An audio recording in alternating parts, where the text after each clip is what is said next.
ಸ್ವಾಮೀಜಿಯ ಪಾಠದಲ್ಲಿ ಇಷ್ಟ ಯೋಗಿ ಮಾಡಿ.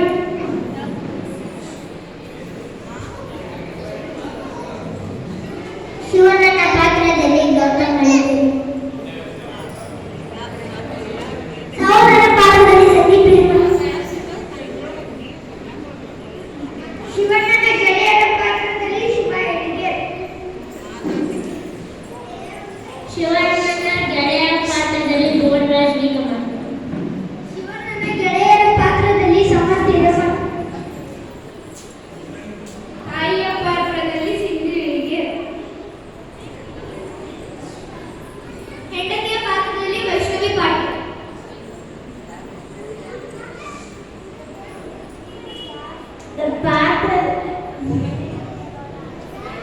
ಗೆಳತಿಯರ ಪಾತ್ರದಲ್ಲಿ ಭಾಗ್ಯಶ್ರೀ.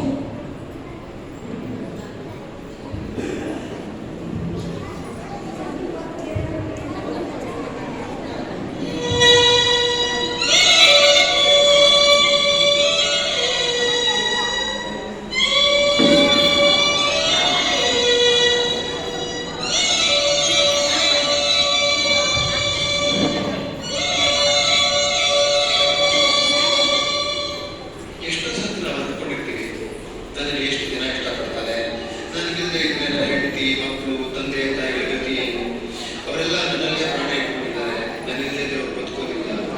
ಹೀಗೆ ಈ ನಂಬಿಕೆ ಹೋರಾಟ ನಡೀತಾ ಇದೆ. ಆದರೆ ಅದು ಸತ್ಯನೇ.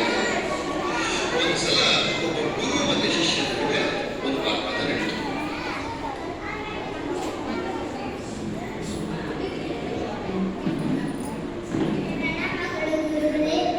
ನಮಸ್ಕಾರ ಶಿವಣ್ಣ, ಹೇಗಿದ್ದೀಯಾ?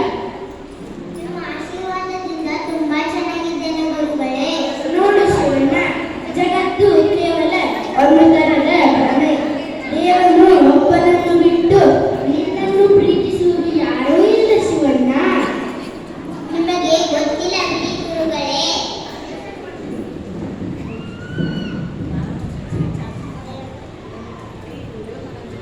ನಿಮಗೆ ಗೊತ್ತಿಲ್ಲ ಬಿಡಿ ಗುರುಗಳೇ. ನನ್ನ ಹೆಂಡತಿ ನನ್ನ ತುಂಬಾ ಪ್ರೀತಿಸ್ತಾಳೆ. ನನ್ನ ತಾಯಿ ನಾಯಿ ಕಂಡ್ರೆ ಆಗೋದೇ ಇಲ್ಲ. ನನ್ನ ಮಕ್ಕಳು ಕೂಡ ತುಂಬಾ ಗೌರವಿಸ್ತಾರೆ ಗುರುಗಳೇ. ನನ್ನ ವ್ಯಾಪಾರ ಕೆಲಸದಲ್ಲಿ ಎಲ್ಲ ಚೆನ್ನಾಗಿ ನಡೀತಿದೆ ಗುರುಗಳೇ. ಇಷ್ಟೆಲ್ಲ ಇರುವಾಗ ಇವೆಲ್ಲ ಭ್ರಮೆ ಹೇಗೆ ಆಗುತ್ತೆ ಗುರುಗಳೇ? ನಿಮ್ಮ ಹೆಂಡತಿಯ ಪ್ರೀತಿ, ನಿಮ್ಮ ತಾಯಿಯ ಪ್ರೀತಿ, ನಿಮ್ಮ ಮಕ್ಕಳ ಗೌರವ ಇದೆಲ್ಲ ಭ್ರಮೆ. ಇವೆಲ್ಲ ಭ್ರಮೆ ಹೇಗೆ ಆಗುತ್ತೆ ಗುರುಗಳೇ? ಕನಸು, ಭ್ರಮೆ, ಕಲ್ಪನೆ ಇಷ್ಟೆಲ್ಲ ಇರುವಾಗ ಭ್ರಮೆ ಹೇಗೆ ಆಗುತ್ತೆ? ನೀವು ಅಂದ್ಕೊಂಡಿದ್ದು ಒಂದು ರೀತಿ ನಿಜವಾದರೆ ಏನು ಮಾಡುತ್ತೀರ ಶಿವಣ್ಣ? ಸುಳ್ಳಾದರೆ ಏನು ಮಾಡುತ್ತೀರ ಶಿವಣ್ಣ? ನಾನು ನಿಮ್ಮ ಜೊತೆಗೆ ಬರುತ್ತೇನೆ ಗುರುಗಳೇ. ನಿಜವಾಗಿಯೂ? ನಿಜವಾಗಿಯೂ ಗುರುಗಳೇ. ಚೆನ್ನಾಗಿ ಯೋಚಿಸಿ ನೋಡು, ಇಲ್ಲವಂದ್ರೆ ಸನ್ಯಾಸಿ ಆಗಬೇಕಾಗುತ್ತೆ. ಹಾಗೆ ಬಿಡಿ ಗುರುಗಳೇ.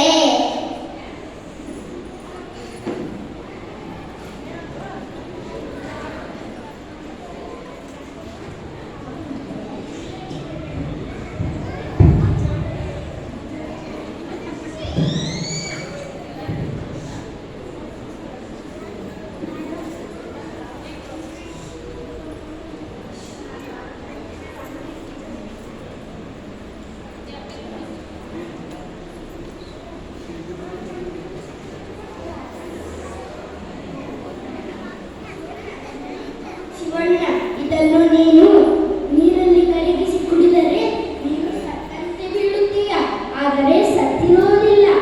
ಯಾರ್ಯಾರು ನಿನ್ನ ಮೇಲೆ ಎಷ್ಟು ಪ್ರೀತಿ ಇದ್ದಾರಂತ ಆವಾಗ ನಿನಗೆ ಗೊತ್ತಾಗುತ್ತೆ. ಗುರುಗಳೇ, ಇದಕ್ಕೆ ಏನು ಅಪಾಯ ಇಲ್ಲ. ಶಿವಣ್ಣ, ಭಯಪಡಬೇಡ, ಏನು ಅಪಾಯವಿಲ್ಲ. ಆಯ್ತು ಗುರುಗಳೇ, ನಾನು ಇನ್ನು ಬರುತ್ತೇನೆ. ಹೋಗಿ ಬಾ ಶಿವಣ್ಣ.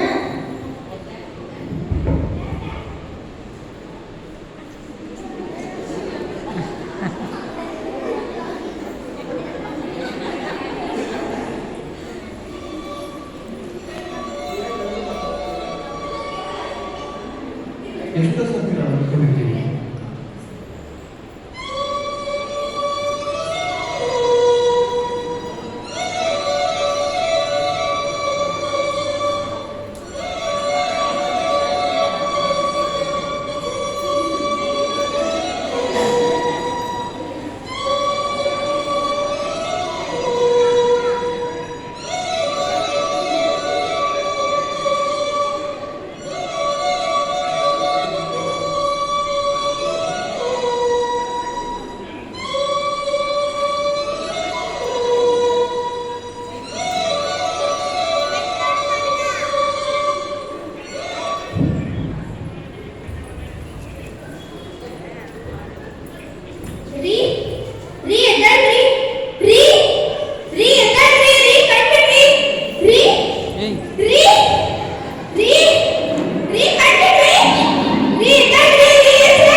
ಶಿವು ಎದ್ದೆ ಶಿವು. ಏನಾಯ್ತಮ್ಮ? ಏನಾಯ್ತು? ನೋಡ್ರಿ ಮುಂಜಾನೆ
ಶಿವಣ್ಣ ಸತ್ತು ಹೋಗಿಲ್ಲ.